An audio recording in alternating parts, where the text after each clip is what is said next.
And we're live. Ah! I nailed that transition. I did not. Good morning, everybody, and welcome to another episode of Morning Ritual. I'm one of your hosts, Noir. I go by he, they. And our other host. That's me, Anita. Hi, my pronouns are she, they. And we've got an amazing guest today for you. Amelia, why don't you tell us a little bit about yourself? And I realized that I had any pronouns down, but that's not correct. It's she, they, she, her. Now I can fix it on the fly. We do it live. All right. Oh my God, look at this. Live tech support. Amazing. We know what we're doing. Yay!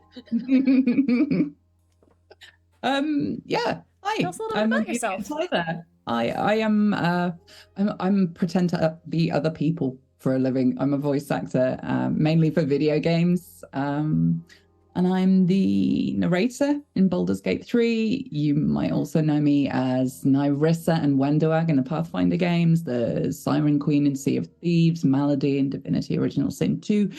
And I'm going to be playing Hecate in Hades 2. And I'm so excited. I'm sorry, you mentioned some other games I played, and I was like, fuck, I knew it. Aha! Gotcha. I can hear some excitement about being involved in Hades too. I have to ask, did you play Hades 1?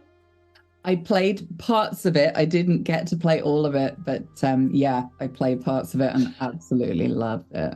I unfortunately didn't play any of it because I didn't want to get my ass kicked. Like everybody was talking about how hard it was. I'm like, that's okay. Yeah, it's a learning experience. Hecate is also my favorite Greek deity, so that's why I'm just like, yes, good, exciting. Like I already had some basic knowledge, but the more we've been going through, and I kind of feel like I need to do this justice, right? Because I have a little background in practice, but not anywhere near an expert. So yeah, I've been learning some more, and I've been kind of doing my research into that because I know that the people who are going to want to see that want to see that it's respected. So educational. That's so awesome. Like when you get a part like that, what do you do to prepare for it? I can't say a huge amount without spoilers, and before the game's out, then that's fair. So sorry. But yeah, let's just say that between the narrator in Baldur's Gate 3 and Hecate in Hades 2, I feel like people in the next year will have seen two roles that I was kind of born to play. I don't really believe in fate that way, but yeah, she feels like something that was already in me that was just waiting to come out and play. You're in for a treat. Oh, you got me hyped up. I'm gonna have to pick up Hades 1 so I know what's going on in the second one now. When I'm crying on my Switch, I'm blaming you. Yeah, that's fair. I'm fine with that, honestly. But if you thought Baldur's Gate 3 was a thirst trap, you are unprepared. Like the Hades fan base is a whole new thing. I didn't think when I was first announced as part of this cast, because Hecate's in the trailer, I didn't think I was going to get anything compared to all the other characters who are just like super buff with boobs out or a bit of abdomen showing, you know. And my character is entirely covered, big hat thing over the face, but there's like a glimpse of six pack, and people just lost their minds. Listen, the love for muscle mommies is real right now. Mm-hmm. Absolutely, yeah. She's been doing crunches, I think. So I have to ask, how did you get started on this whole voice acting journey that you're on? Voice acting I've been doing since I was 5, so 1986 I started. But that was more for the commercial side of things. Like my mum was an actress, and she started doing voice acting when me and my sister were born, so she didn't have to go on tour and things like that, but she could still work. And one day she couldn't get a babysitter, So she took me along to a recording session. They went, huh, we've got a Christmas commercial that we need a little kid on. Can she read? And luckily, can she read? Luckily, a few years previously, I had a really bad lisp when I was a kid. So my mom had sent me to her drama teacher to get rid of the lisp. And while that was happening, she kind of went, hey, she's kind of good at this. You should just carry on sending her here. So I'd been having drama lessons for 2 years by that point. So I was fine, just sight reading at the age of 5. So I went in and recorded and did the little kid thing, and that was it. I've been voicing ever since. But I don't think I did my first video game until 2016, I want to say. It took me ages to get my foot in the door. Oh, that's incredibly awesome. I have to say, just kind of showing up to work with mom, then leaving with your job on your own. Yeah. I know my parents wish that I was that ambitious. No, my mum never wanted me to do this. Never ever. Like, she was an actress, and she was an interesting person. Let's put it that way. She was not a big fan of the competition. So she was like, don't you dare be an actress. You go to university and get an ology. So I went to uni and did a BSc in experimental psychology, and then came back and went, can I do what I want to do now? Is that okay? Can I? That's awesome. It's kind of useful in a way that I didn't think would be. Oh, how so? How does psychology actually sort of tie into voice work? Is it good for getting into the character set, or? Yeah, I mean, I kind of can't separate the two. For me, I will always go into character creation. I never think about what they're going to sound like. It's always going to be, okay, how do they think? And the second I can figure out how they think, I drop into that, and it becomes more like role play, because I sight read most of my scripts. I prefer to anyway. So I'm kind of role playing while I perform, if I can get into their mind, because I get cast as a lot of characters that are a little unusual morally, should we say, or at least have like a sideways view of humanity. I play a lot of very powerful, otherworldly entities or very ancient beings who don't have that regular human view of what good and bad is, and it's all a little bit more gray area and muddied. And I play a lot of characters that were originally written for men, because I have a low voice, and a lot of companies are still like, oh, we should actually, looking at this cast list, we should get some estrogen in or something, because this is looking a bit. So they just kind of gender flip a role and give it to me, because I've got a low voice and I'm good at battle shouts. So yeah, it kind of helps to have that in my head. So, what do you prefer, heroes or villains? I think I can separate those two, not because I can't pick, but because I don't think there's any difference. Huh. Nobody wakes up, or very few people wake up in the morning and go, I'm going to be evil today. Like, every villain thinks they're the hero, and that's how I play them. You have to like think like them and figure out why they think they're right. Which is why method acting can be real fucking dangerous. Yeah, I don't think there's a difference, because you're playing it as you, right? You're playing your version of that character. It's you in your head. So yeah, you're the hero, I guess. I like playing morally grey, though, for sure. I play a lot of the person you think is the baddie when you first meet them, and then they give you confusing feelings and you're not quite sure. You know, I with an answer like that, I can't help but ask.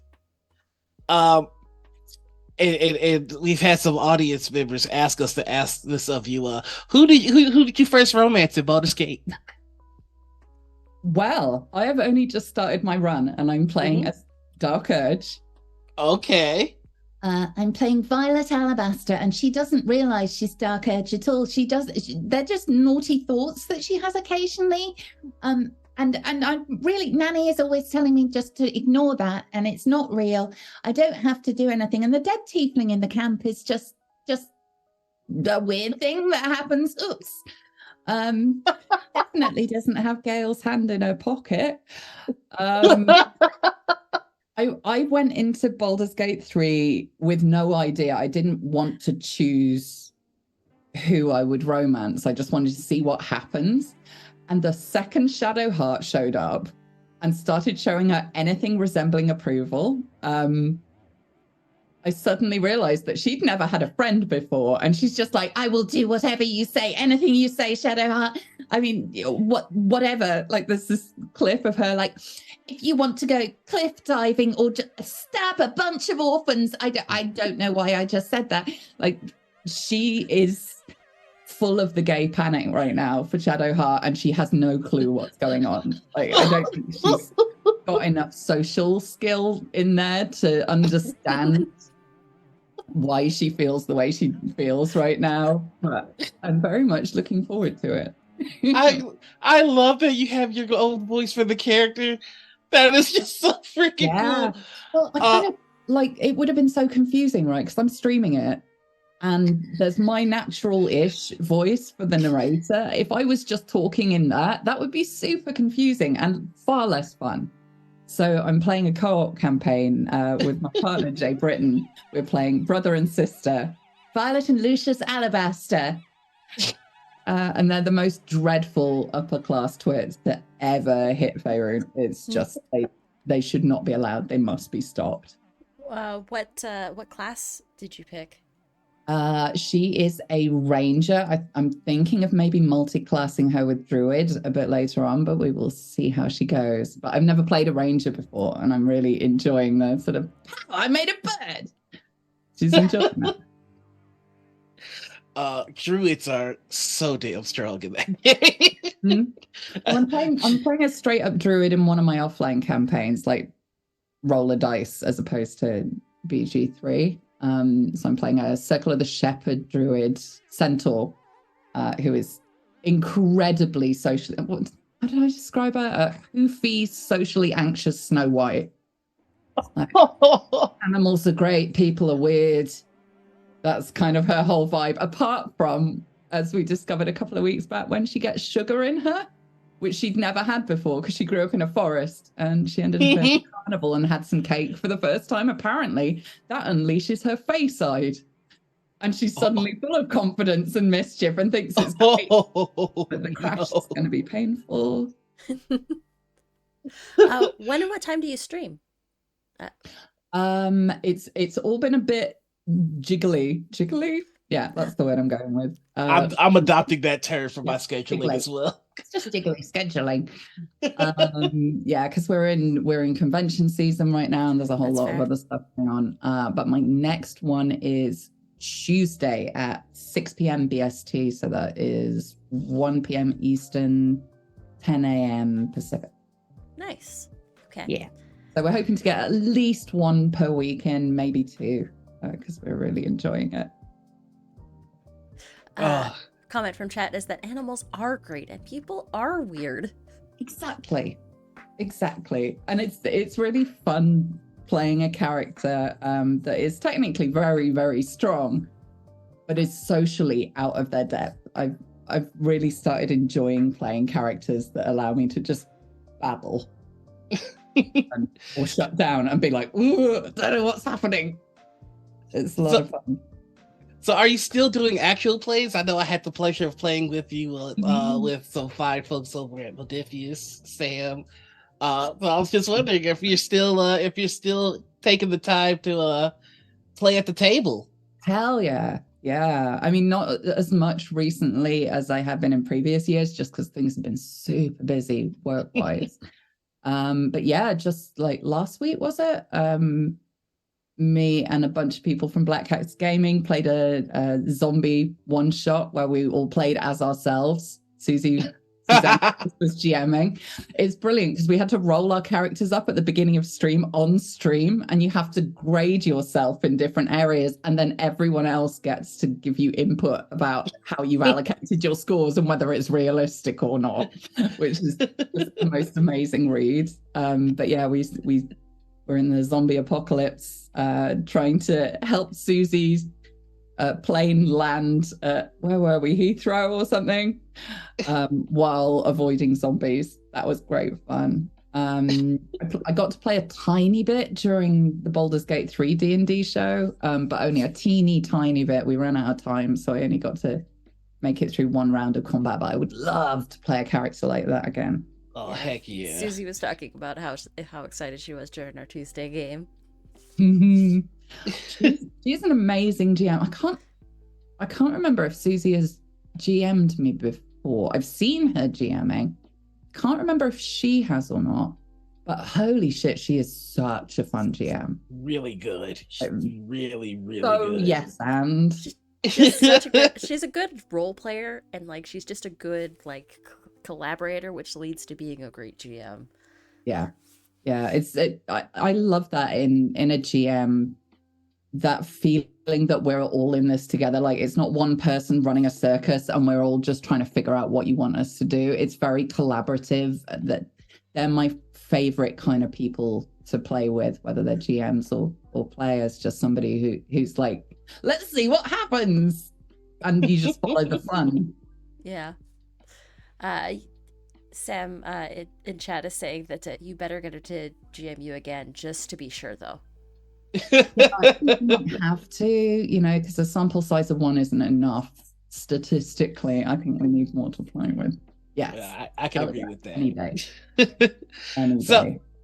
So Baldur's Gate 3 has quickly become a pop cultural phenomenon in a very, very real way. Was there any particular moment in this boom that you went, oh, wow, this is big? I think it kind of happened in phases. Like, there was the first day when it was still in early access, when they first showed a scene with my voice in it. And I'd warned them beforehand. I was like, the second my voice is on there, because this is my voice, it's not me putting on a voice particularly, people will recognize this. So am I okay to say when they inevitably go, is that you?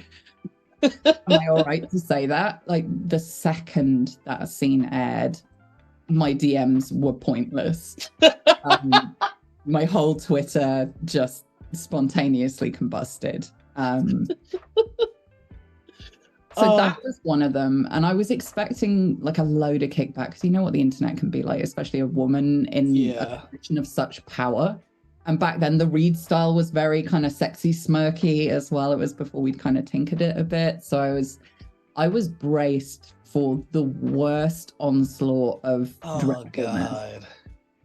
And to my shock, there was almost nothing. Like 99.999% has just been super supportive and really eloquent. And the few people that have been like, but what if man though? Why woman? Majority of replies under any posts like that have just been like, fix your relationships with women. What's wrong with you? It's like a couple of people who were like, oh well, that voice must be, that's the tadpole, so it must be she must be the absolute, or she must be this. So I'm like, no, you've just got a female dungeon master. Is that okay? But yeah, sorry, there isn't a plot reason why it's me. It's just the woman. Just be okay with this. It's cool. I'm sorry, I'm not Matma, so. My favorite interaction that I've seen, though, was the person that was, is there any way to turn off the narrator in Baldur's Gate 3? And your response killed me. Well, this tweet certainly did the trick. Yeah, I couldn't help myself. I sent that before I hit send on that. I sent that to like screen cap of it to a friend. I was like, fucking dare me. Fucking dare me. And I posted it before he even got back to me. I couldn't help it.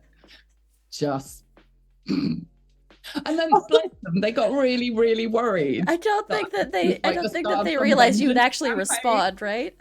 Yeah, and I had to be like, it's okay, dude. I was playing it for comedy. We're cool. It's okay. Breathe.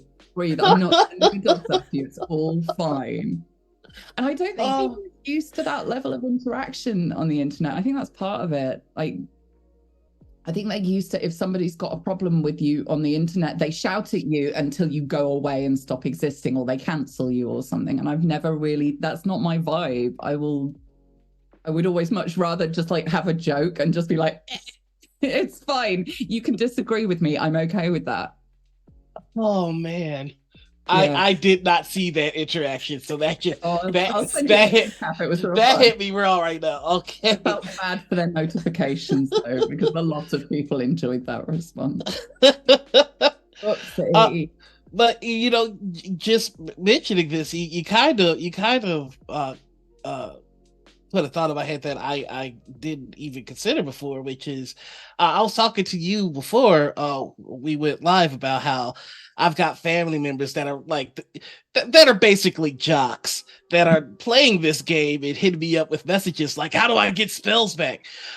You are the voice of the Dungeon Master for an entirely new generation of people that are falling in love with D&D because of this game. Like, wow. I'm just, that's awesome. There's no question there. It's just, Yeah, oh boy. it's insane, and I still haven't quite wrapped my head around that. But a lot of people message me and say that they hear my voice narrating their everyday life now. And a whole bunch of writers have been like, my writing is so much better now that I imagine what I'm writing in your voice. I'm like, what is this? What's happening? The narrator effect. Yeah, but I'm glad it's their version in their head of what they think I sound like, because you don't want me in real life narrating anything. It goes, well, you've heard the outtake. Your writing would struggle, I think. I kind of want this to be a sketch now. Amelia narrates your life. Oh God. It would just be you disappointed at everything I do. But I have to ask, have you been requested to say anything like has anybody requested like, hey, would you say this? And you're like, really? Like what there was one who wanted. There have been a lot of weird things I've been asked to do, some of which I've done and some of which I have not. There was one person who wanted me to call their best friend a good girl. And I recorded the video in response, but essentially took it down a path they were not anticipating. It was basically like, I've been asked to do this for you, but I take those kind of things very seriously, and I don't have any proof you are a good girl. So for now, you're just a girl, neither morally good or bad, and the proof of which way you fall is your responsibility. So come back to me when you've got some evidence. I don't think they'd imagined the doming going in quite that direction, but that's what they got. stranger than fiction too? Yeah, the shit I get away with these days, I have no clue how this is my life. But apparently people enjoy it, so I'm fine with that. I get asked to roast people's friends a lot, which is just like, yeah, I'm down. So I'm doing it to Hot Flakes Tom. Because if you've ever seen our Phasmophobia playthroughs, that's basically just what I do to him for the majority of the game. It's so chaotic. Oh, it's so good.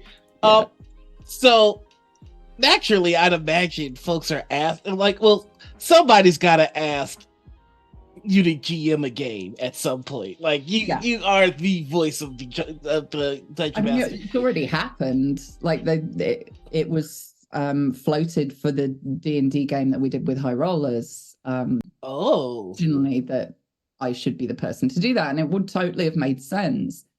But I've never GM'd. I have no desire to GM. I am massively ADHD, and the thought of doing that gives me such crippling anxiety. Like, it would not be fun for anyone, and especially something that high pressure, that high profile. Yeah. Like, no, you need to be in steadier hands. I've got no desire to ever GM. I've got way too much respect for the people who are good at that.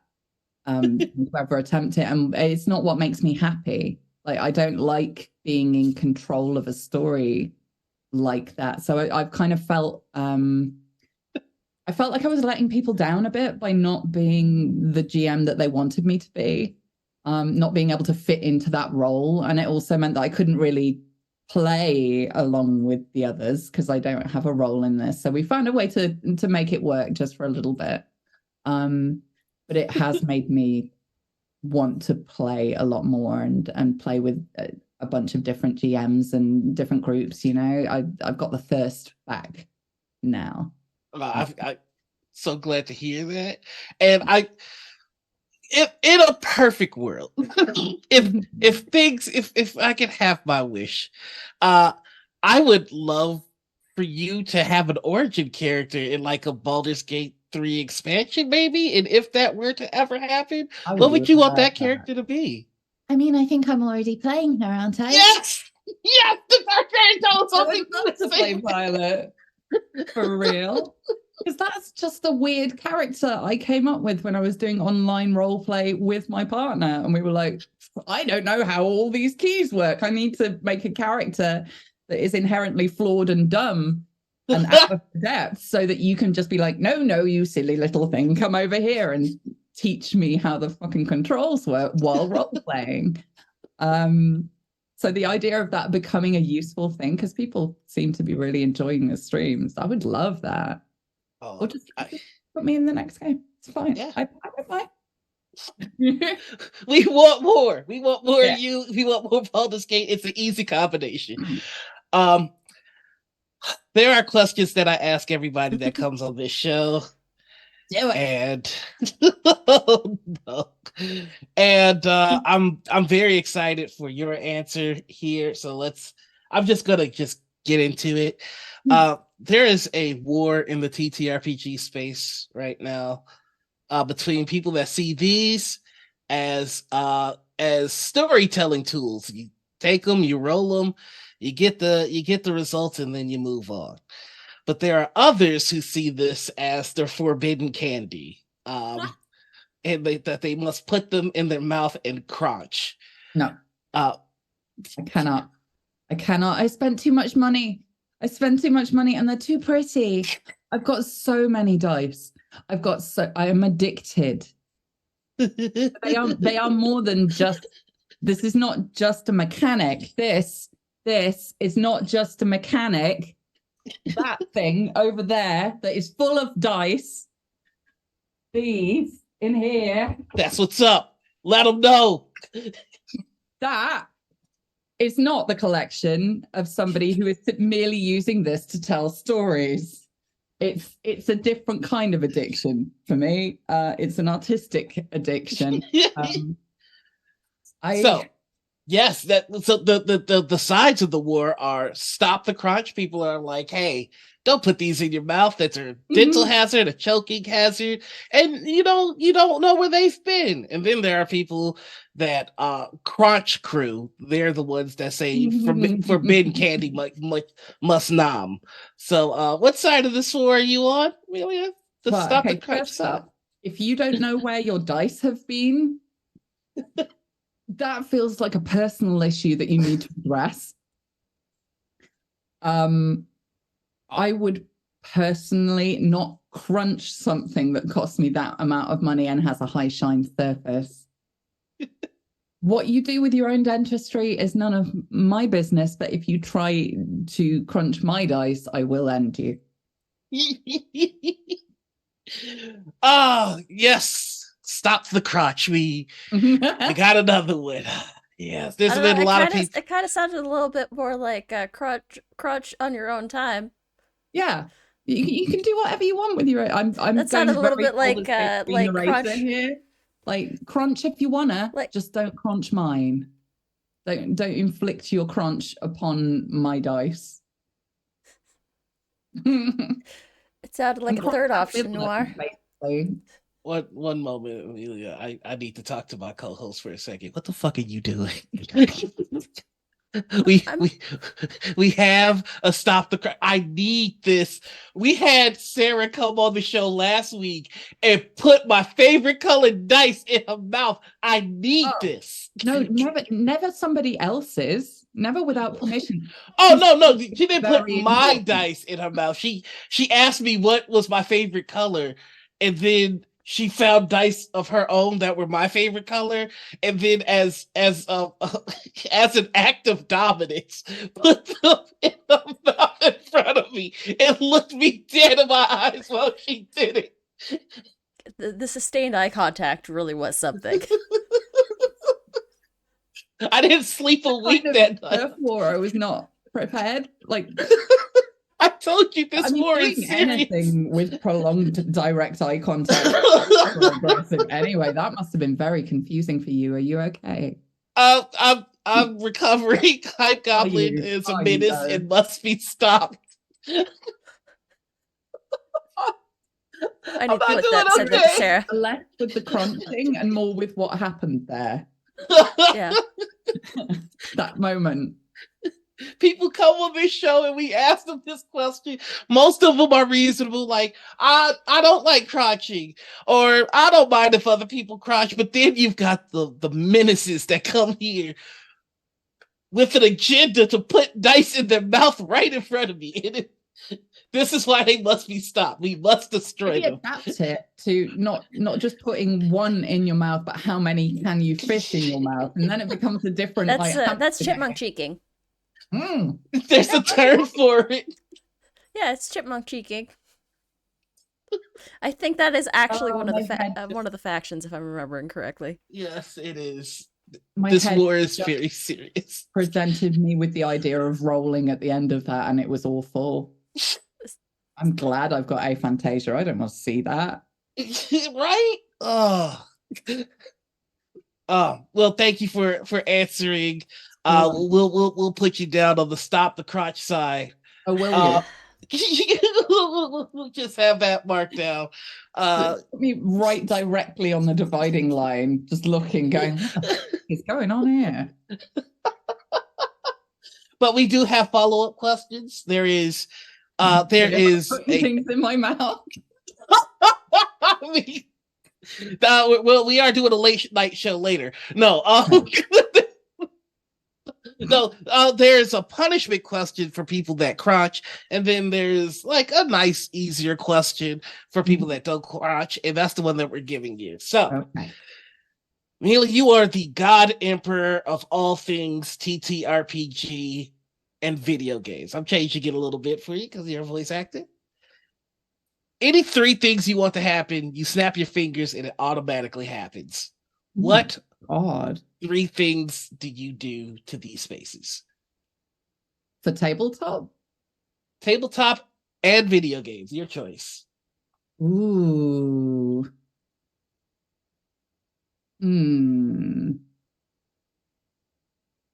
Oh, that's thrown me. This is actually the nice question. The punishment question is the one that usually gets people like, What was the punishment question? The punishment question is you get to play with any 5 people that are alive right now. You choose who's the GM, you choose what game, who you picking. Oh my God. See, that to me is easier than like socially construct your ideal world. Do it now. That's way easier. Honestly, I kind of like I could throw a bunch of famous names at that. But ultimately, like I will happily play with whoever wants to play.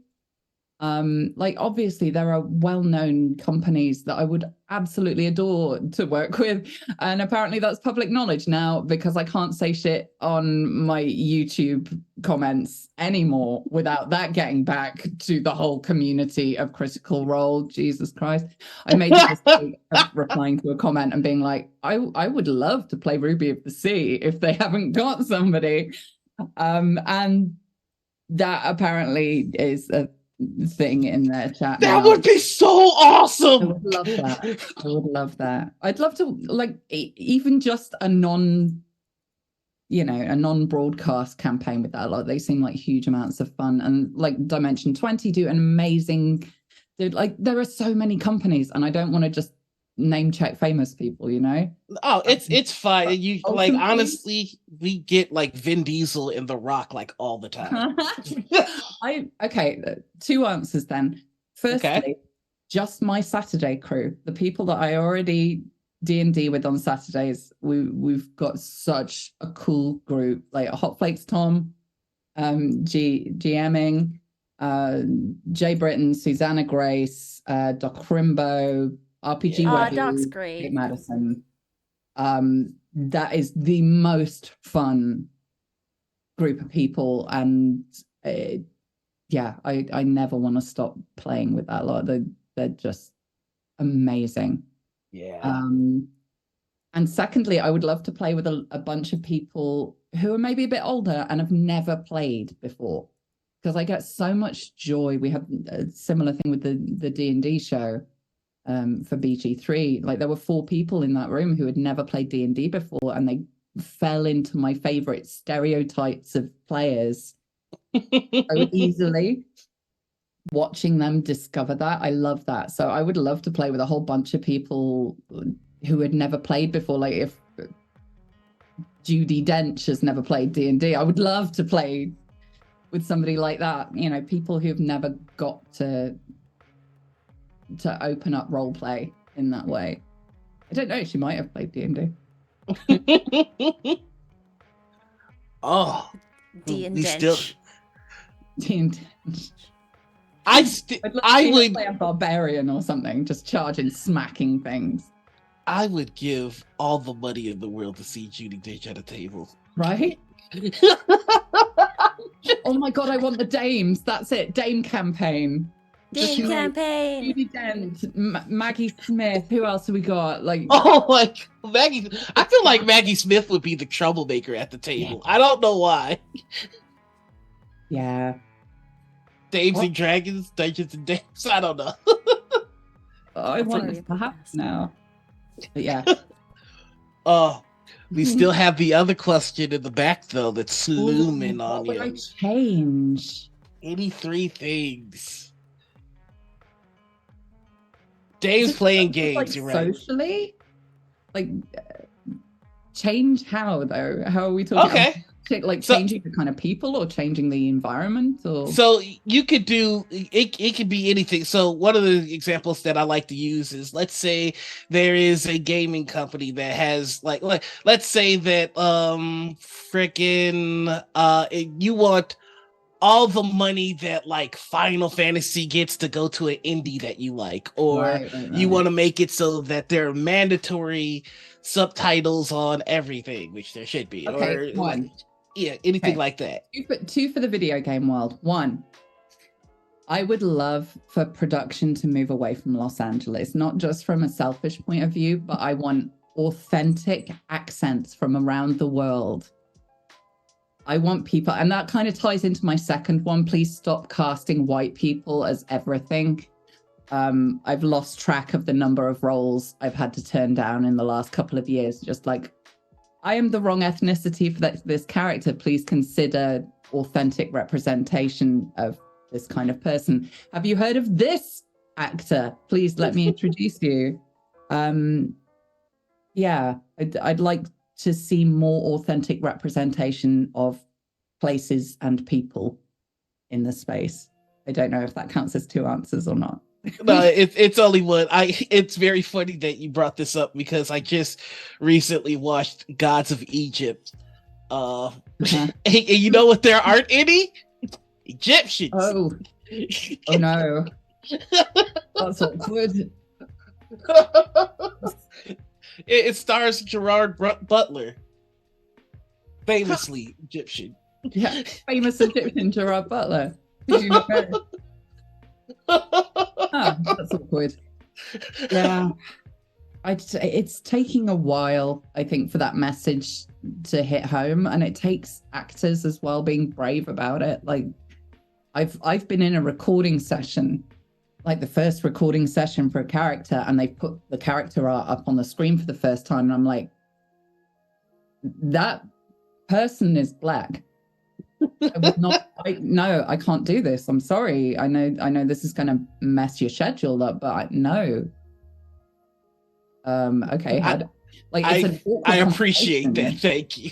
Well, no, I mean it's the very basic level of like what we're doing now, right? And it frustrates me that even with my background, this was pretty recently, like with my CV, I felt nervous about making that stand. So God knows what somebody who was just starting out would feel like.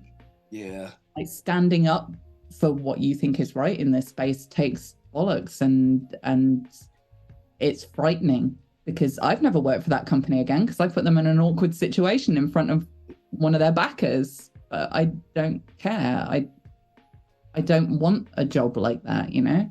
Mm-hmm. I kind of see it as a responsibility to help craft the environment that we're going to have in the future, I guess. Hell yeah. It's real easy to be ethical on Twitter. It's very difficult to be ethical in the boardroom. So it's appreciated. Yeah, and the same with like sexuality or gender identity, like all that side of things. It's very easy to be an ally when it's easy. It's harder to be an ally when you risk losing something. Yeah. And those are the people I watch out for, like the people who are really standing up for what they think is right and personally losing out on something to make the world better. They're the people that I choose to give my energy to.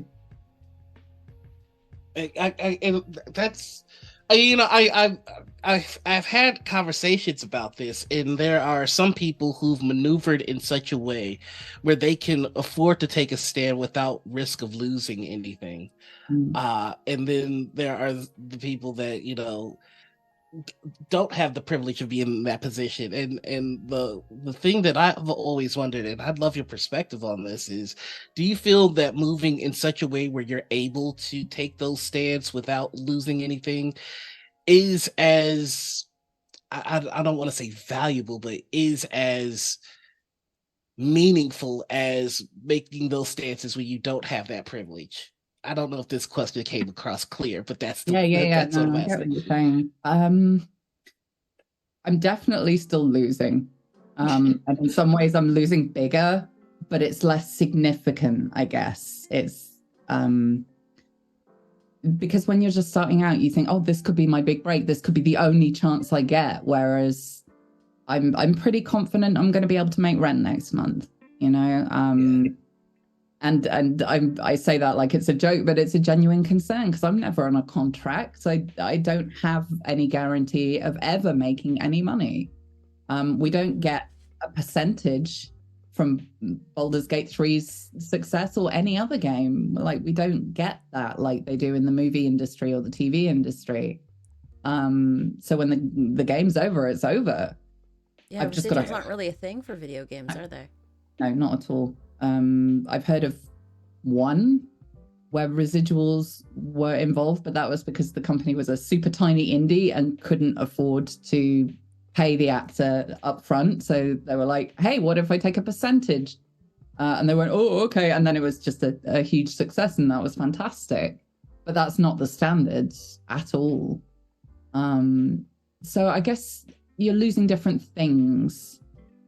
I definitely feel like I'm more brave these days because I feel like I've proven myself to be useful and I'm comfortable with what I am now. I'm not in that phase of my life where I was constantly trying to be what other people wanted me to be. Oh, well, sound like whatever. Oh, I just need to learn some more accents. I need to do this. And that, like now I'm like, this is me. And if you come to me with a character brief that would be a stretch for me, but I know the perfect person, I'm going to recommend that person. Like I'm sending the elevator back down, and that's how that's the world I want to be in, both for video games and tabletop. Like I'm going to continue playing with the people that I played with before all this, because why wouldn't I?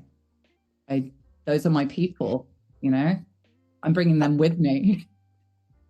I want to to address something that you mentioned before, which is, you know, we're seeing Baldur's Gate everywhere, and we're seeing the voice actors popping up more and more often, and you guys are starting to gather the fans that you should have had in the first place. You ask me, you know, you're being appreciated and everything, but I still believe that there is a little bit of dissonance between, you know, people.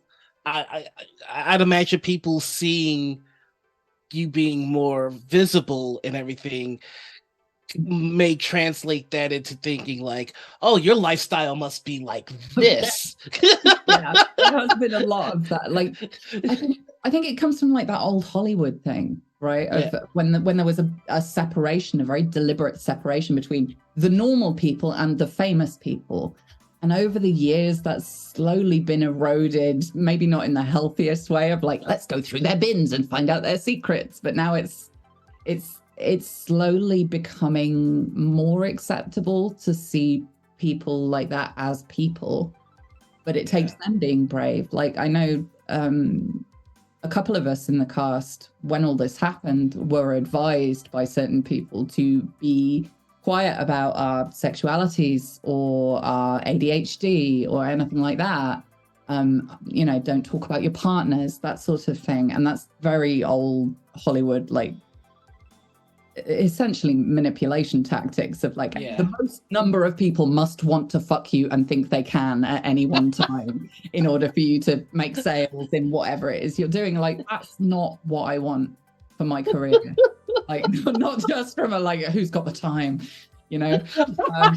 But I think it's more like if somebody comes to a stream of mine or wants an autograph or a cameo or something, I want them to know that that's from me. I want them to make a conscious choice, because that's the only way I sleep at night. What sort of weird fucking world do we live in where somebody pays for a video message from me? Who the hell am I? The only way that works is if I'm like, this is me, here. I will introduce you to the real me, warts and all. Like this, I have ADHD and I struggle with depression and anxiety and PTSD, and this is my partner and these are my cats. If you still like me, actually knowing me, and you still want to do that, cool, I'm fine with that. If that's the thing you want, but I'm not going to fucking trick people into thinking I'm something I'm not, you know? That's not the vibe I want my career to be. And I think it's really important for people to be honest about things like ADHD if they're comfortable doing that, because I wish somebody had been open about it when I was a kid. I was diagnosed at the age of 40. I spent my life playing on hard mode without realizing it. And if somebody had been open about that, or depression and anxiety or PTSD or, you know, recovering. How all those things intermix at times too. Yeah. Right. If that had been talked about more widely, growing up would have been a hell of a lot easier for me. So yeah, I enjoy being open about that and letting people see the real me, because that way, when people say nice things about me, it actually means something. It doesn't mean they're complimenting the mask I made for them. Like, because I grew up with a horrible narcissist. That's what it used to be. Like, oh, you like me, thank you. This mask is the one I made for you. It's specially crafted. So I'm glad you like it. Whereas now it's like, yeah, this is me. Oh, you are speaking my language. I just got health insurance, so I'm hoping to get diagnosed finally. But so it is appreciated that you kind of you wear that, and you know, seeing the incredible things that you've done while you know, wearing that. It's like, oh, okay, then there's hope for me yet. I mean, the more I've thought about it recently, the more I've realized that actually ADHD is why I'm good at my job, or at least part of it, because I'm in a soundproof room with a script in front of me and no distractions. I hyper focus. And that's what I'm doing. That's why and because I've got aphantasia, when somebody says, oh, you're feeling like this, I or you're in a place like this, or you've been doing this. I can't picture that in my head. So I translate it into feelings, which is why I've never been able to explain to anybody how I do what I do. And I've literally only put these pieces together in the last few months. I'm like, oh, I'm good at what I do because of all the shit I've spent my life thinking was a fault. Don't you just wish you like your life came with an instruction manual so you understood how to work Would be you? amazing. We did get a question from chat, so I wanted to make sure that I got to it. What do you do when you've already done a bunch of recordings for a part, and then there's something unexpected in the script that you're not comfortable saying, racist, homophobic slurs, etc.? I would not say it. It's come up in a couple of games that I've recorded for. I just flat out won't do it because at the end of the day, it's my voice, and it kind of ties in a little bit with the current debate about AI and that side of things. Yeah, yeah, it's rough. It's been a rough launch, let's put it that way. It's been a lot of shit. But ultimately, consent is hugely important, and part of what I see as fundamental to my job is the ability to look at a script and decide whether I want to put my voice to that, because that's a stamp of approval, right? And I will do dreadful things in character, but there are certain things I won't say. Yeah. I'm not glad that we stumbled on this topic, but it was going to come up regardless. There are TikToks already of AI voices of yours in the cast of this game, and I have to ask, like, how do you even comprehend that? Like, what like, if you stumble on that, like, what is your reaction? Because I don't know. I think I'd be pissed. Yeah, absolutely. Very, very angry. Because that's my voice being made to say things that I didn't consent to. The first time it happened, actually, I got bless all the players, because I've had so many messages from players that I've been able to forward on to my agents so they can sort this stuff out. Oh, that's awesome. First time it happened was on a stream. So I got an email going, I think you should know about this, and forwarding me to a stream.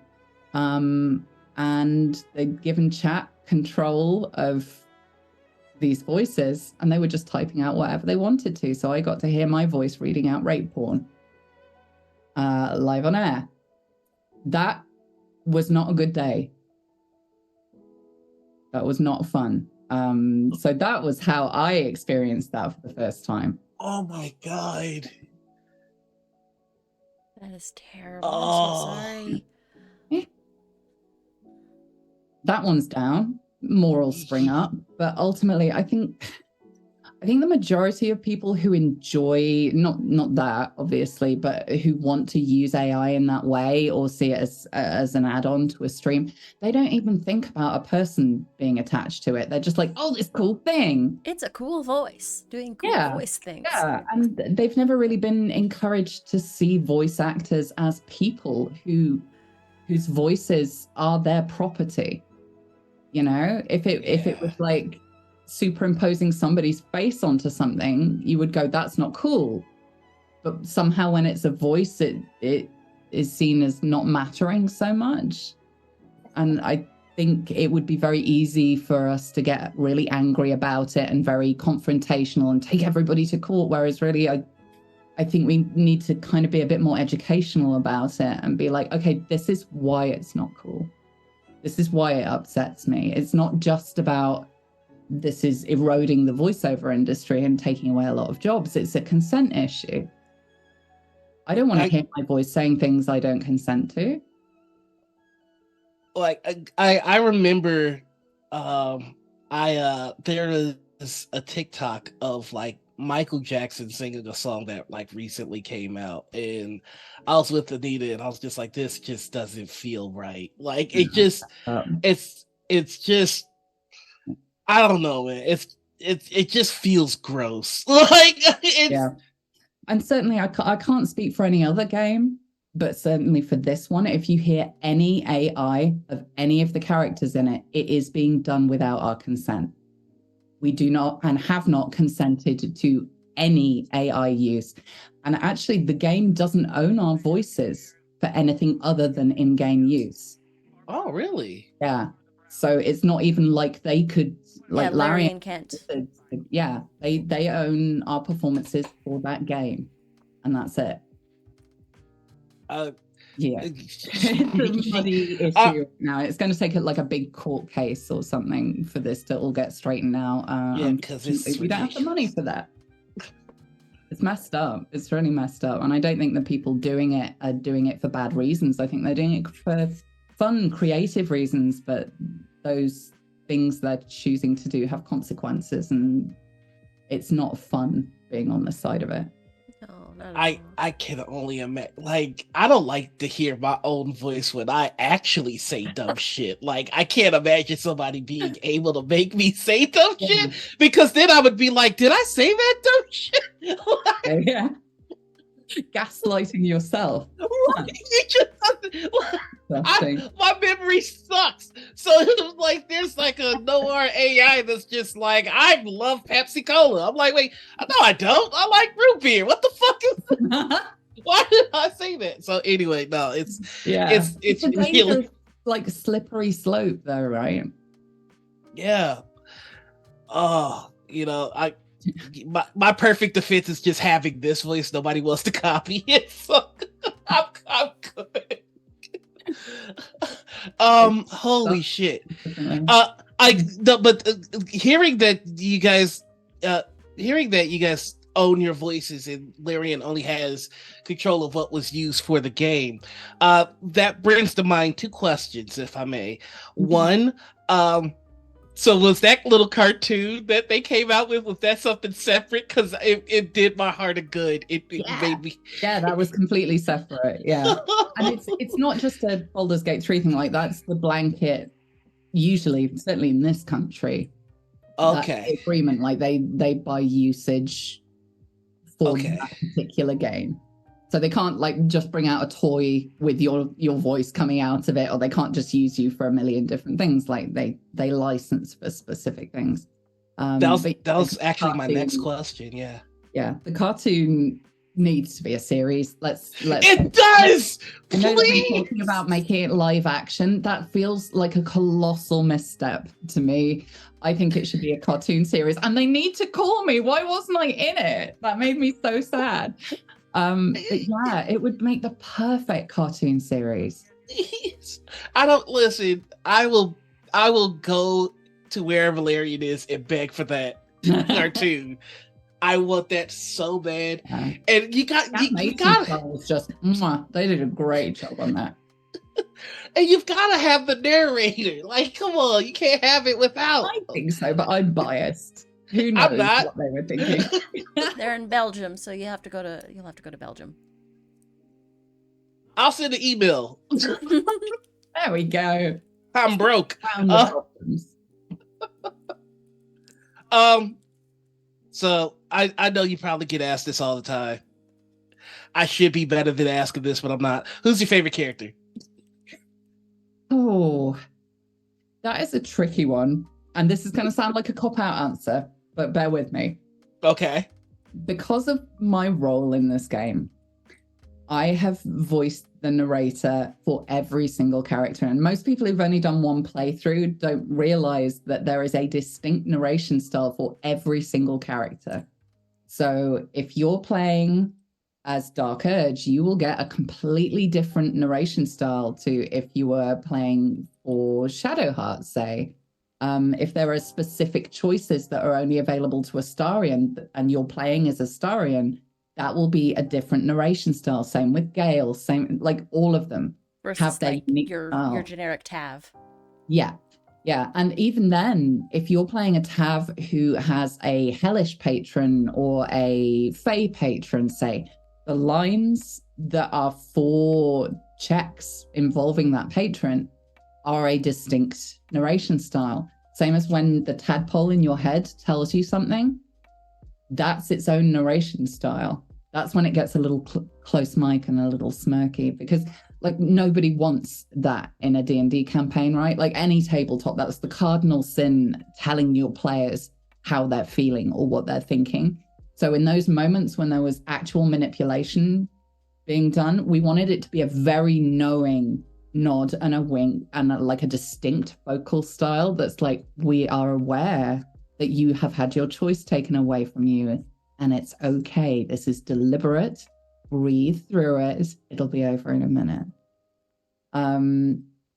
So because of that, I have narrated for every single origin character's story from start to finish, and them in every romantic situation that could exist. So I know them as myself, I know them as my lover, my enemy, everything in between. I know them all on a very deep, almost visceral level. So it's that's really hard. Tell you who I would romance. I can't tell you who's my favorite. Okay, that's fair. Romance wise, if you say Gail, I'm walking out of this interview right no. now. Oh God, no. I'm with my ex. Get over it, mate. No. Like, I maintain that Gail shouldn't have a decent sexual relationship with anybody, no matter what you roll in that game. Because the next morning it'd just be like, yeah, that was fine, I guess. Not good. How do you stack up to the goddess of magic? Yeah, exactly. Yeah, it's never going to happen. He is going to be sexually unfulfilled for the rest of his life. No, I really like Halsin. I like Halsin. He's the only healthy choice in the entire game. He's just like, life's been a bit rough. I just want to sit in the woods and whittle a duck.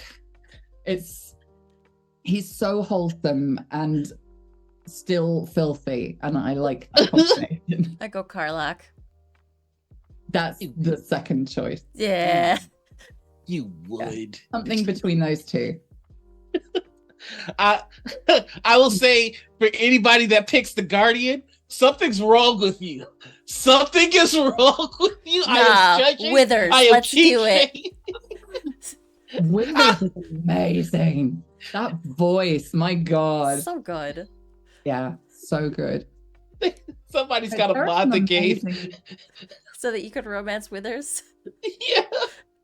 It's one of my favorite things in this game, though. Watching playthroughs, because obviously I've not been able to play a huge amount of this yet, because we've been in launch madness. So I've been watching playthroughs in the background, like when I've been getting ready for interviews or something. I'm only just starting to play, but I love coming across a small character that might not have been noticed, and I'm just like, that is a shit hot performance. Right? Okay, Googling, or I'll get in touch with my director for my lines and be like, who voiced this? I need to just tell them that they've done really well. There are so many great performances in this game.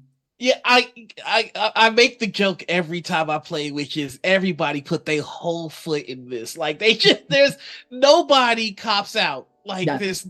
No, nobody's phoning it in, are they? No, not at all. Like my two go-to games right now. I'm telling on myself. Madden Football, which is a garbage game. People that love Madden know that it's a garbage game. It's not good. They reuse voice lines year after year after year. So I'm playing this game where they just don't give a crap. And then I put on bonus game where they give all the crap. And it's just like nobody, like, casting Speak with Animals is my favorite thing in that game. I won't get anything done because I'm tough. Speak with Animals at the beginning of this game. You are making a mistake. You are missing out on the joy of the game. My favorite. There are certain things that you miss out on if you cast Speak with Animals, though. You miss out on a specific achievement with the owl bear and the dog. You have two hands for a reason. If you have Speak with Animals on and you pet them both at the same time, you don't get the achievement. Interesting. I did not know that. You can keep your goddamn achievement. I want to talk to my puppy pal and my owlbear baby. Such a good boy. You smell nice. but I will not eat you. We've in our co-op playthrough, we've just got Scratch, and I leveled up my ranger, so now she can have two summoned animals at the same time, and it's gonna get chaotic in the best way, because it just looks like an Animal Crash in our camp now. It's Hell amazing. We've got Scratch wandering around, a massive wolf. We've got the crow hovering around. We're awash with cats. It's just, I'm fine with this. It's not like my real house at all. The cat voice actors are something else, though. God, that's a hell of a part, though. That is a joy of a part. I love that. I played a couple of animals in Divinity Original Sin 2, and it's just so much fun. Just being asked to play an animal, but as a person. I was actually gonna ask, do you play any other parts in this game other than the narrator that we might not have Just noticed? an eraser. Okay. An eraser. But now Yeah. we're gonna fight for the Lavender expansion. we want that God, so bad. that would be amazing. I particularly enjoyed the cat that speaks. Oh God, what pronunciation did we go for? Meow. Meow. Meow. Are you my mother? That's the one. I love that one. Stuff Yes, like that. It is me, my son, please. But it's stuff like that. When I got the script through for that little line where it's fairly, it could be seen as insignificant, and we were like, oh, we are making that sound as much like human speech but done by a cat as possible, just for that one word. I love stuff like that. The writing is just insane. So good. Listen, there's no way that there's not gonna be a follow-up. Like, I'm putting all my energy into the future. I Like, hope so. I- There's a little part of me that's terrified they'll recast me. No. no, All right. I will. we will riot. Team. I will go to Belgium. I don't care. Okay. I might get myself in a little trouble here, but here we go. I played the Baldur's Gates before this one to kind of get myself in the to get myself, like going. So you've got all the backstory now. Yeah. I realized some of the horrible mistakes I made in my first playthrough of DBG3. Like, oh boy. The narrators of the past don't stick with me. Like, it's just there are some lines you deliver in this and I apologize, where I'm just like, you know what, fuck you. No, feel free to say that, because I get similar abuse from my other half. He's playing a single player campaign as well. I'm streaming that, and I've lost track of the number of times he's like, oh, fuck off, Millie. Fuck you. You was... How dare you? Don't judge me. You don't know what I've been through. Love through verbal abuse is what I'm saying. So thank you. This is the kind of affection I'm comfortable with. So all that to say, they would be losing a major element of the game if you did not come back. I think you have stuck yourself firmly into this brand, which brings me to a question that we ask, which is, if you could drain the essence of one franchise and put it in another, meaning like you could take all the money and the success from Star Wars and put it into, I don't know, Highlander, and then Highlander would get like 8-9 movies that are actually good, and a streaming show and all that good stuff. What franchise would you drain, and where would you send it to? Also, hey, Amber. Okay, look. See, this is where my brain just jettisons information about anything that's occurred in my life ever. And all I can remember, like, the books that I read as a kid and that side of things. And I still don't know if they would make... No, they could be. They could be great. I used to read the Belgariad a lot when I was a kid. And I would absolutely love to see a series of that. Ooh, no, but see all the ones that I'm like, oh my god, that would be amazing. Then I realized that that they've said that they don't want that to happen. Like Jacqueline Carey, the She'll Start series would make amazing movies. But this is a very niche market I'm appealing to now.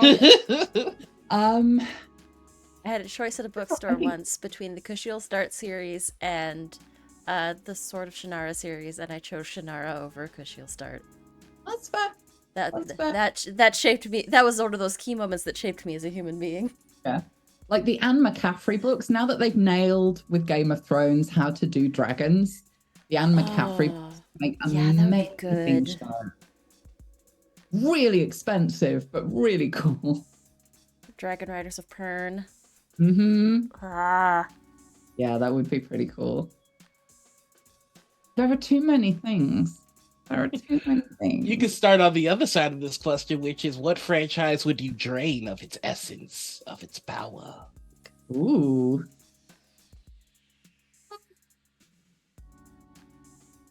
I'm pretty good with like how it is.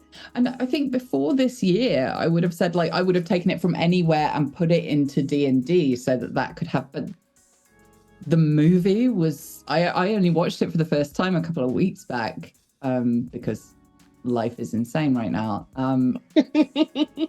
The adaptation they did with that is just the movie was good.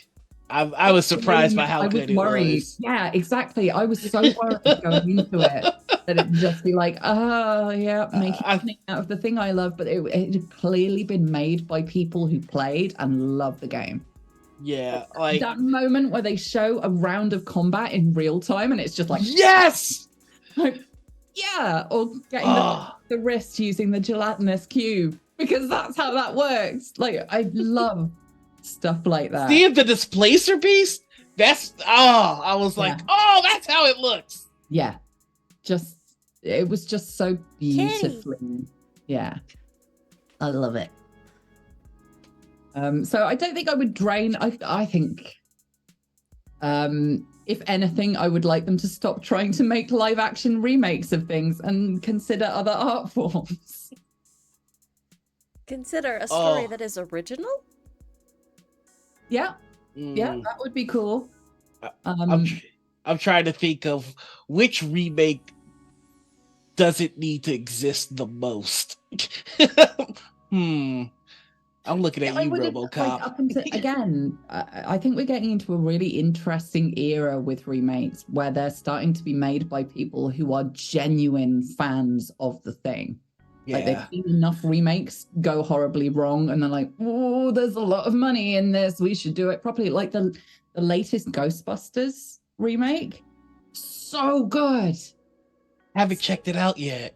Watch it. It made me so happy. So happy when you hear. I'm not going to say anything apart from when you hear that siren, a little bit of your soul will spring back to life. I heard if you love the originals, there's something in this movie that will make you cry, and I'm like, okay, let's freaking do it. Yeah, I get to play the fun game with Noir because I know exactly where it was shot, and I get to point out all the places that I recognize because it was shot in Fort Macleod, Alberta. This is what happens when you date a Canadian. They always go, "That's Canada." Yeah, definitely watch it because it's also it's filmed in the same place where Brokeback Mountain was filmed, so you get to point out all the same locations. That adds a weird new dimension. Not two franchises. Like I don't know what this is, but that's not what I was going for. No. Yeah, that's not what I was anticipating. And now all I want is you. Isn't it? Like, all I want is you commentating Brokeback Mountain. Yeah, no crossover for these two, please. Never. Oh, okay. Well, we've been at it for an hour and 20. So I think really? Yeah. Oh. So I think we're gonna go ahead and take ourselves a quick 10-minute break. to go ahead and be human for a little bit. I need coffee in my body, is what I'm saying. We'll see you all. About. Oh yeah, our time difference is so wacky. Oh, see, now I need to get me some of that. So we'll see you all in 10, and I don't know what else to say. So Be Anita, good. help me. Okay, yeah, be good. Bye.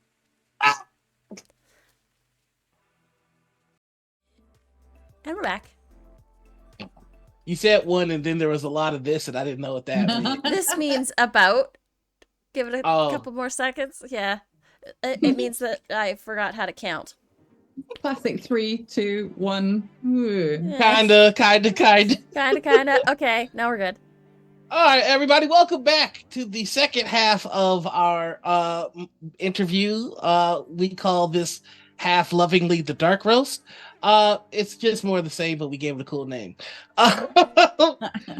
We do have some designated segments for the second half, and I'm just going to jump into one of them right now, which is, we call it the signature move. And this is where we ask you to hype yourself up a little bit. What do you feel is the one thing that you do better than most? Like, what is your signature thing? Like, if you bring it to the table, if you bring it to your voice acting, just in any facet of your life, what do you feel like I'm the shit at would be this? 2 separate things. Okay. Voice acting, I think I give performances that sound like they were mocap when they weren't. I don't think most people understand how hard it is to give a believable vocal performance without moving physically, because you are rooted to the spot. But yeah, I can do that. Tabletop wise, I know I said I don't GM, but I have really discovered recently that I kind of GM as a character, particularly online roleplay, where there isn't a GM shaping things. I love nothing more than to set up a situation that then continues to take people on adventures without me even being involved. Or just occasionally, like there was one a serial killer character in a server that I was playing on that had been giving everybody shit for ages, and kept threatening my character's friends and people all over the place. And my character just was like, "Fuck this." And she rode out to where she knew the current big baddie character of the game was, dressed as this serial killer, left a bunch of clues around the place, basically saying, "I've stolen all your shit," and then led footsteps leading to his hideout, where a note was left, basically threatening to scalp him and take his eyes. And then she just rode the fuck away and waited. It took literally 2 hours before that guy had a hit out on that serial killer. And that went on because the person playing that character didn't log on a huge amount. That went on for 4 months. And he was hiring people to do research. He was paying people to scope out hideouts, and like a ton of people got a ton of role play out of it. And I wasn't there in any way whatsoever. I still don't know if that guy knows that's what happened. So you're GMing from the player seat. Yeah. It was amazing, and it was so much fun. And my character kept getting approached by third parties, like, "Do you know anything about this woman? Do you know you had some information on a horse?" I'm like, "Yeah, I absolutely did. Here you go." So like helping other people get tons of interesting role play and furthering their characters through involvement with this, and helping to share out some misappropriated funds in the meantime. That was that. So you're a troublemaker then. I'm a trouble solver, if anything, because no one got fucking killed for those 4 months. Like, that serial killer was toast. I poisoned the well. that kind of thing gives me a huge amount of satisfaction. There was a similar thing. There was a guy who was falling in love with her, and she wasn't sure because she'd been massively hurt in the past if she was going to let him in or not. So I knew the person playing this character was a forever DM, and was always like, oh yeah, I don't get quests, I don't get. So I like sent him on a big fucking quest, and sent a telegram using his real name, the character's real name that only my character knew, asking him to pick up a parcel in a certain city. And when he rocked up to pick up the parcel, it was my character's best friend, basically like, okay, so what are your intentions? Meanwhile, my character's on the roof listening in to all his answers to find out what happens, but she's in disguise. And then there's like this big long chase scene where he slowly realizes that apples are being left around places for him, and that means that she's nearby, and he eventually gets to catch her and kiss her. That's how that romance started. Oh, Like he got an adventure. Oh yeah. Yeah. You're an instigator. Yeah. I can't help but notice we've got Hot Flakes Tom who says, Hey, Tom. Millie is scary good at being HR. Did I give you permission to speak, Tom? Are you doing some company time or not? 'Cause if you are, I don't give you permission to speak. And if you're not, I don't give a shit what you say. I don't know why he's my friend. I really don't. They are some of my favorite bits about playing Phasmophobia with Tom, that I just get to be HR whenever he messes up. We were in a Game of Thrones tabletop game for ages and ages and ages, Song of Ice and Fire game. And our characters were romantically involved. And there might have been at certain points some hard feelings about various running that had occurred. I don't know why I said that with such venom. But we were playing Phasmophobia and just dropped into character mid-investigation, and our two characters just role-played an argument so loudly and violently that at one point the ghost tried to manifest and we both told it to fuck off, and it did.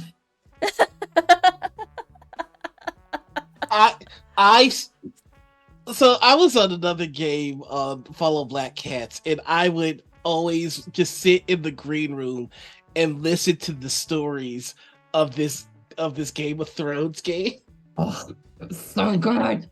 And you've never seen a group of people love a game so much, but have such venom for some of the things that happened in that game. Oh, we were just raged against our friends. And I was only in it for 2 seasons. Like, they had 4 more before I was. Like, I remember if you said the word boat around Susie, she would lose her fucking mind. Like, something happened with the boat. But that's the kind of beef that you can only have with really healthy roleplay, right?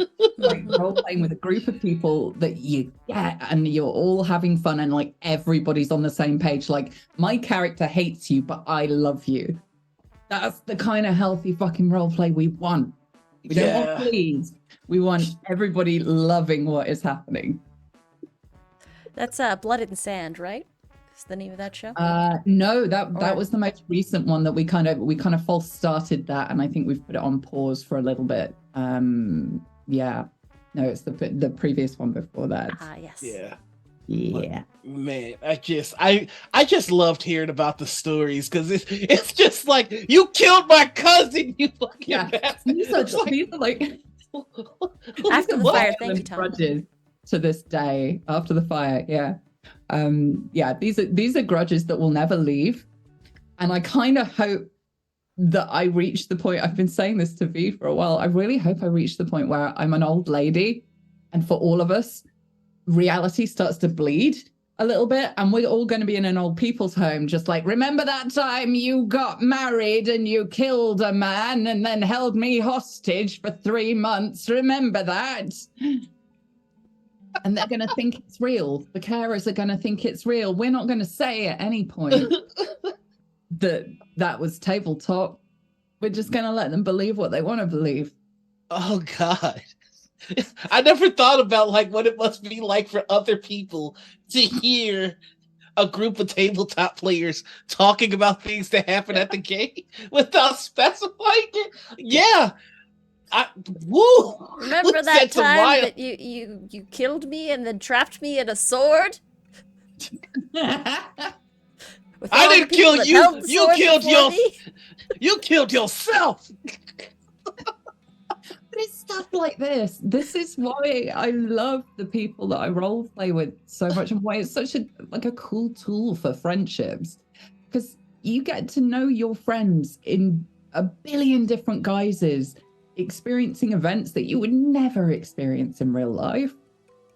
And then everybody else in the real world is just like, well, we work in the same office. Occasionally we go to a Christmas party. Like, well, we had a coup. We murdered half the population and tried to take over the country. You get to know people on a much deeper level, like all their strengths and all their weaknesses and, good days, bad days, but Yeah. in a much deeper way.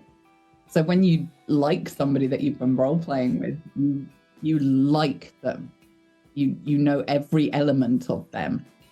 You see them in the heat of battle. Yeah, exactly. This kind of brings to mind a cluster, which is, have you ever seen somebody play a character that's so different from their own personality that it kind of throws you back a little bit? No, but only because I don't know if it's the psychology background or just like role play experience or acting experience. I never assume somebody is just one thing. Like you see little hints of the different elements of people in their everyday speech. Occasionally you hear somebody and you're like, oh, that's one I've not seen you do before. Ooh, let's see how this goes. But no, I kind of love seeing people in that complex, complicated way where there is, because inside everybody there is the paladin and there's the dark urge and there's the, that's what this is. We're taking an aspect of ourselves and turning it up to 11 and taking it out to play and see what happens. So no, I don't think it ever shocks me, but it makes me so happy when I see people exploring a different area of them, of their psychology, I guess, or finding something that they're really, really great at. Well, I have to acknowledge chat for a hot second because there's a villain talking smack. I remember seeing Noir play a good guy thinking he was one, but now I know they're a villain IRL. That is not true. Everybody knows that I stand paladins. I am a paladin. I have never once played a villain. So we will just move on. How's that Oath of Devotion playthrough going for you? Let's not talk about it. Don't embarrass me. Oh God! I just remembered that playthrough. We don't need to talk about it. It's not my fault. People in that game want to die sometimes. Anyway, Sounds like a volunteer service. Well, okay. All right. So, I think I messed up in my first Baldur's Gate playthrough, and there is a bad guy who has become like the head of Baldur's Gate, right? And he wants you to do something, and I agreed to do it. We can argue about that. But I agreed to help him, and then like I was like, ooh, I didn't realize that I agreed. Matt made a certain party member upset, so I was like, I immediately take it back. And then I went to go fight him, but I didn't realize that meant that I would have to kill everybody in the castle, which I did. They had families. What's wrong with you?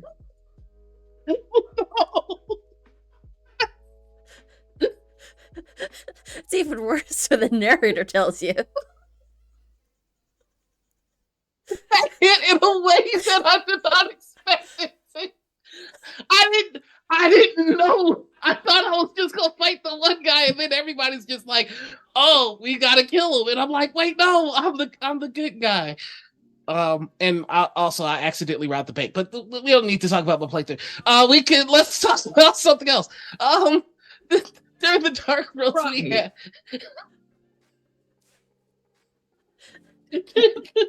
The bank was a huge misunderstanding. It really was.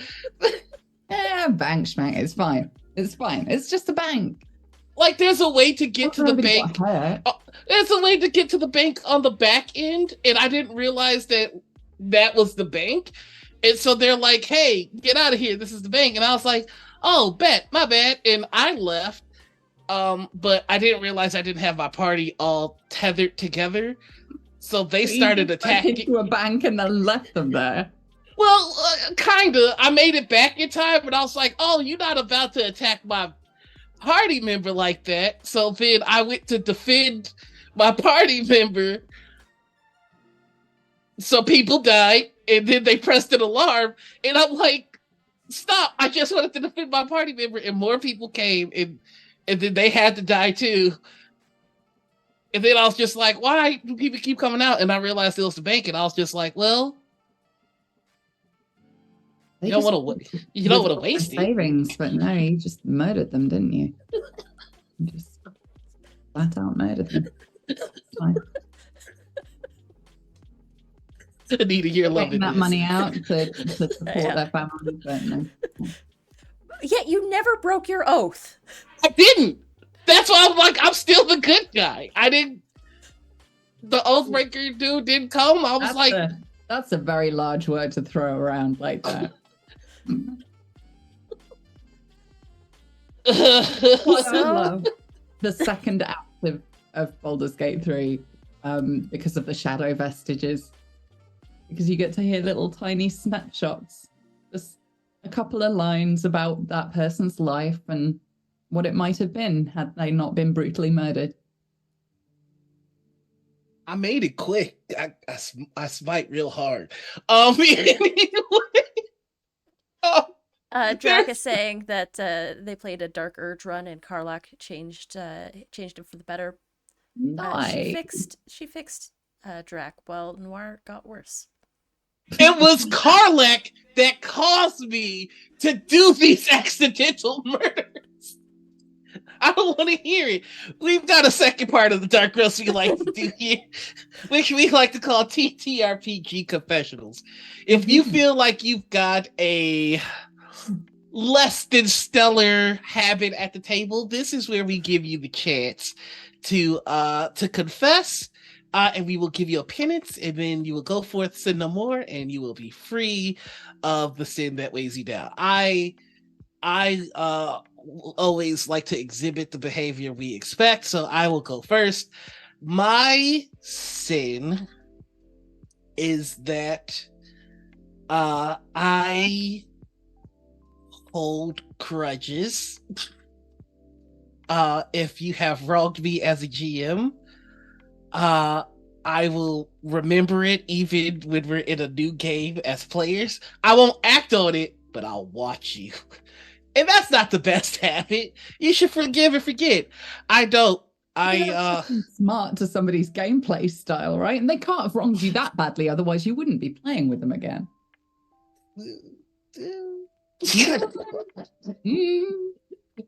Sometimes circumstances have to leave you with no other choice. So That's fine. yeah, it's fun in a way, I suppose. But Yep. that is my sin. I await my penance. Anita, do you have anything? Your penance is to romance that player's next character. Oh, I'm messing with you now. That is a long, hard stare. That's that's a bridge too far. No, I'm gonna say your job is to next character that you two play in a game together. you need to be not outwardly antagonistic, but perhaps friendly to that player's character. I'm not saying besties. Just saying reach out I on all would say over your character. aggressively give them gifts, but weird ones that are Fine. I like that. I like that second part. I will give weird gifts. Give them weird no gifts. explanation, and they have to be as confusing as possible. I like there's this some penance. message there, but you will never figure it out because it doesn't exist. Behave like a cat. Here is a dead mouse. This penance just got awesome. All right, I will Yeah. accept it. I'll go forth and sin no more. Nelia, do you have a sin that you would like to confess? I like to play horror games like horror movies don't exist. So I'll split the party. Same, actually, given the zombie thing we did recently. But that's good role playing in my head to an extent. There's a point at which you have to be like, okay, in order for this game to not go on for 5 years, I should probably start believing that bad things are happening now. But yeah, Okay. like if somebody's like, I'm staggering around with a bloody nose, you're not going to instantly go zombie and behead them. That's a great way to land yourself in jail. Okay. I got a penance for you. Your next time you play a character in a horror game, you have to act as though horror movies exist, but the tropes for horror movies in that world are completely different than our own. Okay. You have to play like a Scream type character that knows the rules, but all the rules are different in this world. Okay.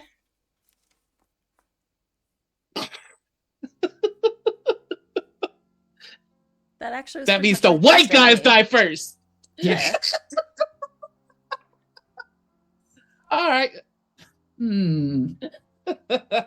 So, do you have a sin for us, Amelia? I think Or do you have a penance for Anita? Either one. I'll think about the penance. I'll think about it.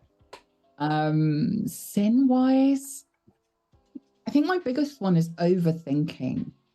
I get worried about character roll up, like really badly, to the point where I almost find it crippling. Tom has been witness to some of this crippling and has helped solve it on several occasions. My favorite was when I was so busy I didn't have time to roll up a character for a one shot, so he just did it for me with Charlie. And then they just gave me the character sheet to play, and I became the most boring assassin ever because she had such low charisma. She was basically invisible. She was OP in the weirdest way. Yeah, Liv Glum. All right. She'd like enter rooms and people wouldn't notice her. She's not being stealthy. She's just boring. I mean, that's kind of brilliant. I love it. I love playing characters that Tom and Charlie make for me. But yeah, like the fear of doing it wrong, I guess. Okay. I'm gonna You got say, anything, Anita? I'm gonna say next character you play, no thoughts, head empty. I have played one of those and they're so much fun. Yeah. Tom, Pure bimbo thembo mode. Yeah. Okay, well, Tom, it looks like I'm playing Lady Alice again. He typed Lady Alice before you said We played Call of Cthulhu Dark Ages, and she had such high attractiveness and not a thought in her beautiful head. She was so beautiful that 3 suitors had died in the run-up to her marriage just through being distracted thinking about her ankles or something, to the point where her family thought she was cursed, so they sent her to live in a nunnery. But she misunderstood and thought she was marrying God, which led to lots of very strange prayers like, "Dear darling, please, would you smite those guards for me? They said no, and I don't like it." Yeah, she was great fun. And that is precisely why I rolled that character as well, to try and get myself out of overthinking for a change and just being I need to watch these VODs. Oh, Like I've heard so much it was about these so much games. fun. At some Oh. point, somebody was like, what was it? Oh, what brings you here? And she went, oh, it was a horse. Like, just being painfully literal in tables was so much fun. Tom, Oh I think this is destiny saying we need to run another campaign. Yeah, Tom. Yeah. Tom, what do we got to do to make this happen, buddy? No, don't let him pull this shit. He says, oh no, I ran a Call of Cthulhu game and it went wrong and comedic. You cast us. You know what we are. 100% comedic actors in a Call of Cthulhu game. What did you think was going to happen? You helped me roll my character up and she divines the future using a bag of dicks. What did you... Wait, time out. Hold up. I mean, Rewind. that is another way of saying casting the bones. She had made some sculptures that represent different things, and they gave bonuses to various different skills. So she would reach into the bag and pull one out, and it would be, the sword of justice or the tower of strength or whatever. And to her, these are wonderful clay sculptures of the various things they're describing, and to everybody else, they look like penises. I don't know why we came up with that idea, but it was a lot of fun. Tom, we're gonna need this game, buddy. If y'all need a channel, we got you. But I need to see this. I mean, it's like when I tried to run a serious heist and I ended up with a bunch of people that worked at a Waffle House. Well, you did that to yourself. All right. Well, that is our TTRPG confessions. The next segment that we have it's called Petty Prime Time, where if there is something you want to get off your chest, I call it subtweeting in real life. This is where we give you the chance to do that. Anita, would you like to go first? Oh, I have to think about mine for a second. Oh, okay.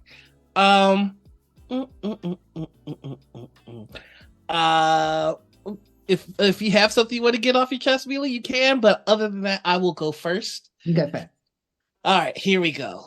Oh boy, here it is.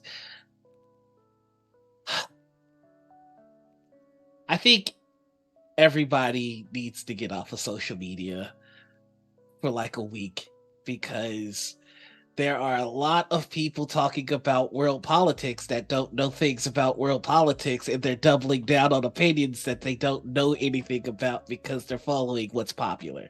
And it's getting stupid. This is real life. This is real people's lives. And it's not a sporting event. You don't go this team, go that team without understanding what the fuck is happening.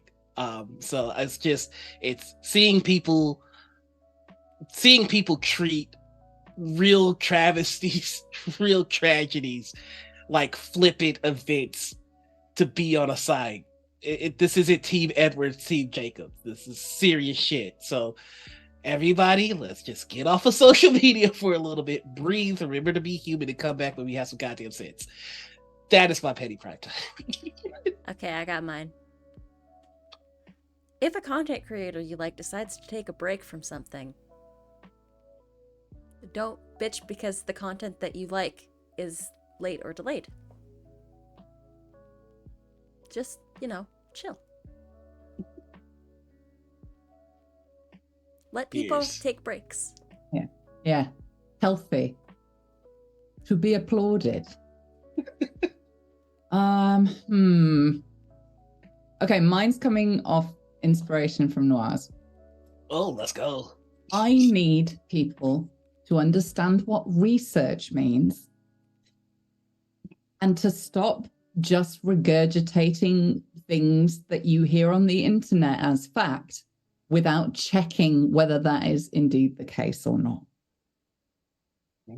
because the world is confusing enough without Dave from accounts deciding to re-educate the world, and something that Ian from programming said, when really they're just retweeting what Great Aunt Maureen said once on Facebook. It's research isn't Google. That's not what research means. But, you know, great place to start. Actually Google something and find out whether it's true or not before you give it more oxygen. I just want to add one last thing, if I may. Books will always hold more weight than Fox News, MSNBC, CNN. Read a fucking book. Okay, that's it. Read multiple fucking books. Yeah. Get a broad knowledge base, and make an opinion. I hate that this has been co-opted, but do your own research. Wait, the version of it, stop sleeping with people who don't own books. Just don't do it. Don't let them procreate. Starve them out. Yeah. You got. If a Tinder profile isn't a book report, swipe left. You got to tell me what you thought of the book. Give me your critical analysis of it. Yeah. I only have one question, and that is, which is your favorite Terry Pratchett book? That's it. If there isn't an answer to that, this conversation is over. I'm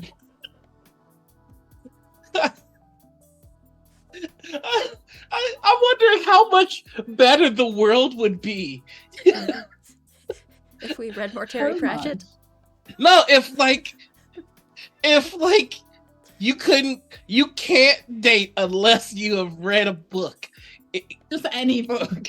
A book. Run, Spot, run. From cover to cover. That low. And I'm about to expose a dummy, a dumb thing that I do. Yeah. You said Terry Pratchett, and I don't know why, but I always get Terry Pratchett confused with Terry Goodguy, which they are very different. Very different. Very different. So I almost went Wizard's First Rule, and then I was like, oh wait, no, that's wrong guy. Anyway. I was gonna say Guards. Good or call. Good Omens, but that's a collaboration. The Man for me. That was my first one. All right.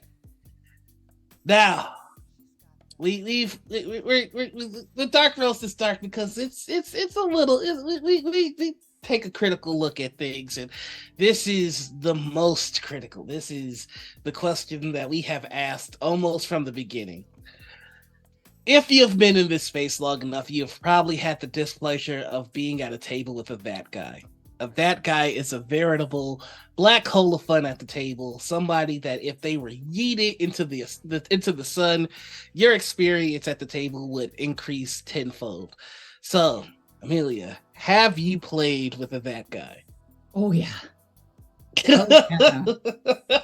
And I have two specific types of that guys that upset me. I'm very difficult to upset in real life, especially in tabletop. Like, I think there's room for almost everybody, but there are two types of people that really upset me because they limit people's gameplay.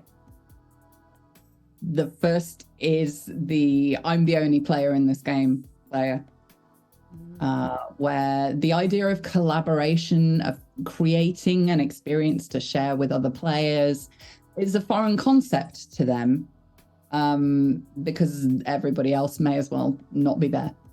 And this is just an example of it's just a chance for them to show how well they've built their character and how good they are at role playing, and look at me. Who wants to play with that? Honestly, that is no joy for anybody apart from that person, and that's not how I like to play. I like it to be collaborative. And the second is the GM who has already decided what this story is, and you are just Oh, Puppets. yeah. Dance Who puppets. doesn't love to have their initiative taken away from them in role play? That's just fun. oh God. So the main character and the novelist. Yeah, We've got nicknames for 'em. yeah. It's role play. You're just playing a role, but that doesn't mean it's written for you. Is the third the type that microwaves their breakfast cereal? Wait, We don't what? talk about those. Oh, do you not know? Microwave breakfast cereal. What? Don't. Oh, why do you think he's called Hot Flakes Tom? No. Yes. Like cornflake? Frosted Tom! Flakes, specifically. Tom! We call him Food Crimes Tom. Tom, you... No. You're not. Wait, how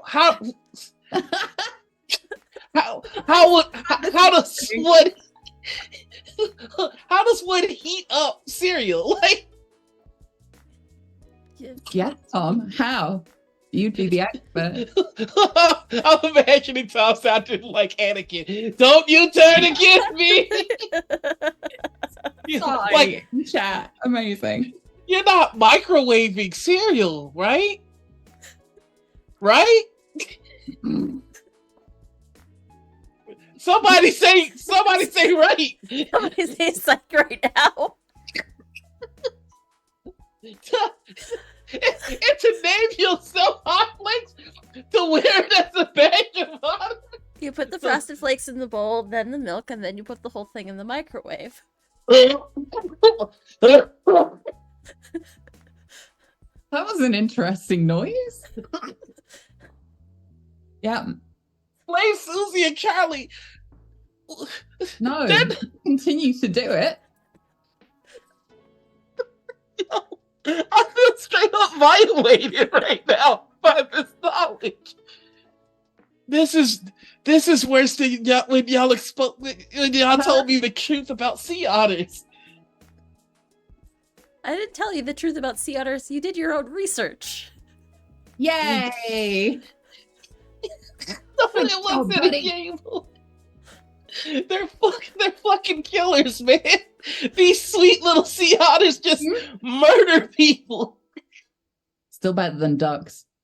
Wait, what? Wait, what did ducks do? Don't look Your up duck research. genitalia. Yeah. This is a longer conversation than you have time for right now, and you definitely don't want to have it on air. Oh no. I can see the typing happening. Ducks are the worst.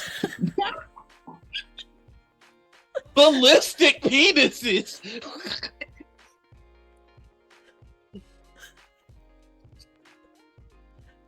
I'm so happy right now. I hate doing this show, y'all. You're supposed. What? They're shaped like corkscrews.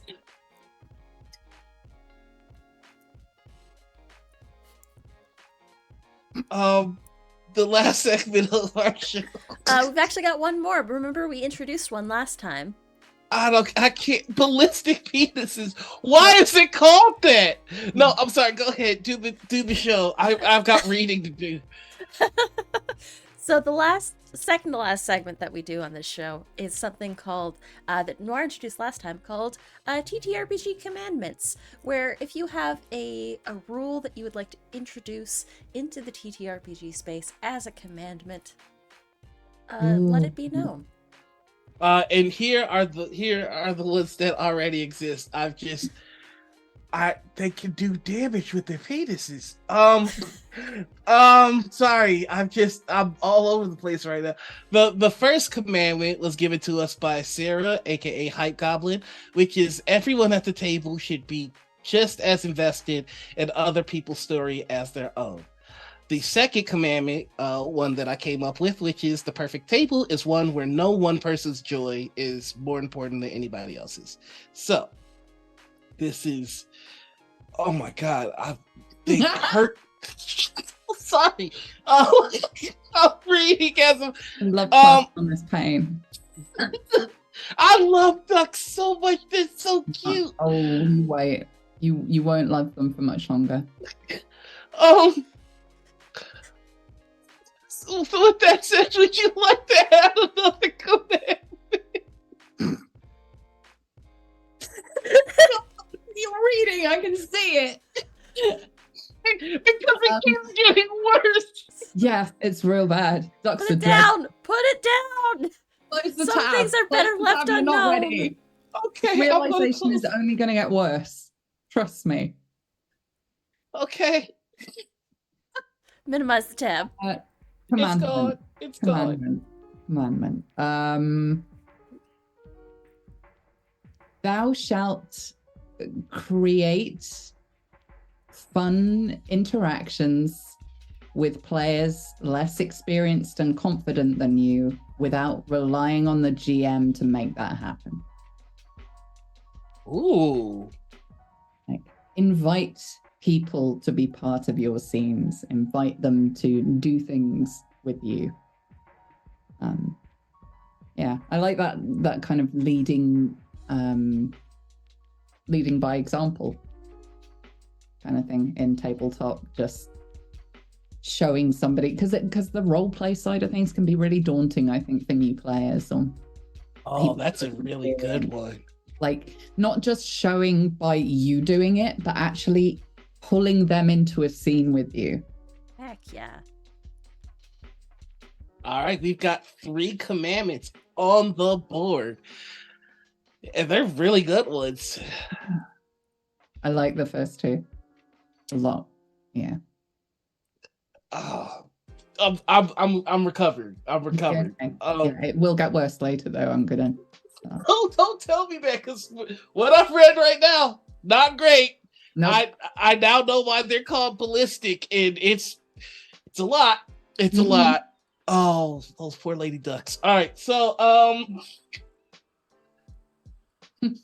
now we get to the final portion of the show, which is our bastion of positivity. This is the community spotlight. This is where you can shine your light on people that you feel deserve to have a bigger platform, people that have helped you along the way, and people you think that we should reach out to have them on the show. So you can name as many people as you like. What we're gonna do is we're gonna do highlight or do clips of everybody that you mentioned and put it on our YouTube and TikTok at one point. So let's hear who you got. Okay. This is a list at this point. Okay. Jay Britton, absolutely phenomenal role player. The fact that he's my partner is neither here nor there. I was attracted to him for a reason. Yeah, phenomenal role player, and is just starting out his GM journey, and I'm so excited to see where that takes him. Yeah, voice actor, lunatic, streamer. Who else? Hot Flakes Tom, Susanna Grace, RPG Webby, Kate Madison, Doc Crimbo, relatively new to the roleplay space as far as like tabletop shows are concerned, but he's running one of their own at the moment. And just I met Doc through online roleplay and immediately we're just like, yes. Who else? Tabletop Horde, Gillen Stern. I love the Tabletop Horde. Yeah. I met her for the first time the other day, like face to face. Really? Yeah. Got to see our actual human faces. God, who else? Charlie. Charlie. Frost from Fire. Amazing, hilarious person. Josh. Gaming FDL, a fantastic Vampire the Masquerade GM, and I really, really want to do another campaign with him soon. Peachy Pixel 8, who hasn't GM'd a huge amount, as far as I'm aware, but we did a really cool cyberpunk show together, and his production values, aside from anything else, was just out of this world. He's phenomenal. We did that over on The Wandering Inn. And Sheepy is also fantastic over there. Oh, Mr. Wandering Inn. So many good people. So many damn good people. Safi Pie, we've been on tons of tabletop shows together, and we always have a riot. There are too many. There are too many good ones. I'm only going through like people I've role played with in the last 6 months. This is just like Oh, this is a solid list. It's funny. I've played with quite a few of these folks, and they're real good peeps. Yeah. Like this is a really solid list, especially if you are interested in seeing some really amazing role players. Like I could attest for most of the people on this list. Charlie has made me cry in a number of actual plays. Susie, I have wanted to fight in a number of games I've played. And it just I all the way around, this is just a solid list. I can't wait to put this highlight reel together. Doc's a good friend of the show. Actually got to meet him at our second morning ritual live at Gen Con. Yeah. nice. Yeah, Doc's an absolute sweetheart, and just I want to role play with them all the time. All the time. Yeah. Just solid people. But this is what I mean. Like, I think a lot of people have been asking who I want to role play with, and like if that was even possible. Like, we don't have people to make that happen. If I wanted to be on whatever show, like I don't know how to make that happen. It just sort of does, doesn't it? If it's gonna.